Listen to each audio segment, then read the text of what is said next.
Voici les deux régions du Donbass concernées. Au nord, la République autoproclamée de Lougansk. Au sud, celle de Donetsk. Deux régions qui sont principalement aux mains des séparatistes pro-russes depuis des années. En reconnaissant leur indépendance, Vladimir Poutine complique encore un peu plus la recherche d'une solution pacifique à la crise ukrainienne. Selon les Américains, la guerre serait même imminente. In terms of the disposition of Russian forces is that they are in fact getting prepared for a major attack on Ukraine. So we will not close the door on diplomacy. We will go the extra mile on diplomacy, but we are also prepared with our allies and partners to respond decisively if Russia attacks. Ces dernières heures, les signes de guerre se multiplient en effet dans le Donbass. La télévision officielle russophone de la région de Donetsk affirme ainsi que cette école a été bombardée la nuit dernière par les troupes ukrainiennes. Mais selon les Ukrainiens, il s'agirait là de pure propagande pour justifier une intervention militaire russe sur leur territoire. Les Ukrainiens qui accusent à leur tour les Russes de bombarder régulièrement des civils dans la région du Donbass. Au cours des 5 derniers jours, il y a eu plus de 94 bombardements d'implantations civiles dans les régions de Donetsk et de Lougansk.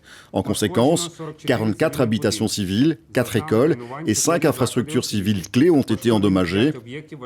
On a recensé 2 civils blessés et 3 commotionnés. Un civil aurait même été tué par un bombardement séparatiste russe ces dernières heures. De quoi compliquer la tâche des diplomates qui s'affairent encore à trouver une solution pacifique à la crise. Et ce soir, leur marge de manœuvre semble de plus en plus étroite.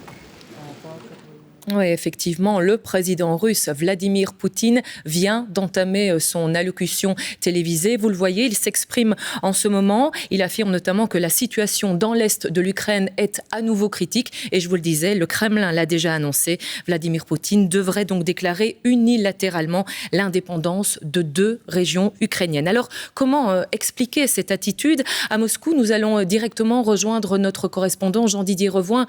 Jean-Didier, le président russe est-il en train de miner toute négociation diplomatique autour de l'Ukraine ? Disons miner, c'est un bien grand mot, mais disons qu'il complique fortement la tâche des diplomates dans la mesure où, en reconnaissant les républiques autoproclamées de Donetsk et de Lougansk, eh bien, il rend caduc, il tue en quelque sorte les accords de Minsk qui visaient à trouver un règlement à cette crise entre Kiev et les républiques séparatistes.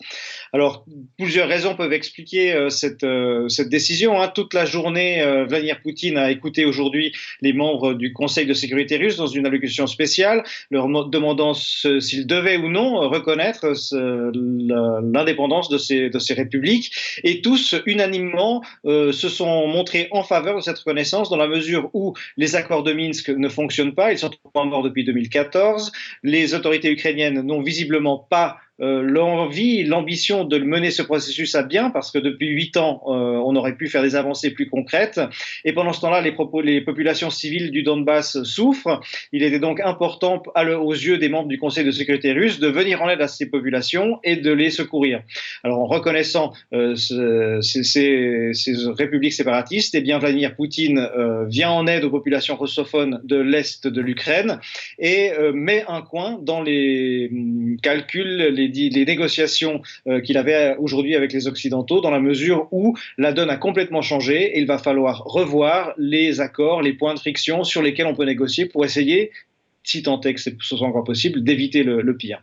Oui, la pression est là. Jean-Didier Revoin à Moscou. Merci à vous, Jean-Didier. Autre écho, autre camp, en Ukraine, à Kiev. Place à notre envoyé spécial, Jean-François Herbeck. Jean-François, cette reconnaissance unilatérale russe de l'indépendance de 2 régions d'Ukraine, comment est-elle ressentie par les Ukrainiens en ce moment ?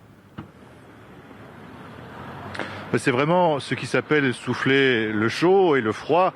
Ici, c'est souffler le froid, c'est la crainte, bien sûr, d'une prochaine invasion russe. Alors, certains habitants souffrent visiblement de toutes ces incertitudes à cause des déclarations contradictoires des uns des autres, donc surtout du côté russe. Les traces de cette véritable guerre d'usure psychologique commencent à se faire sentir.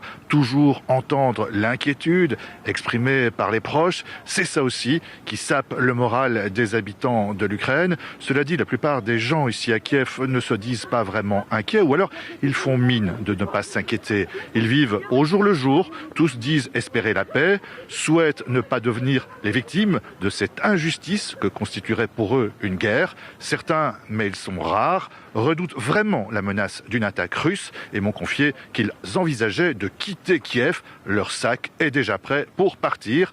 Ils veulent aller se mettre à l'abri dans l'ouest du pays, voire à l'étranger, comme en Pologne par exemple. Jean-François Herbeck à Kiev. Merci à vous, Jean-François.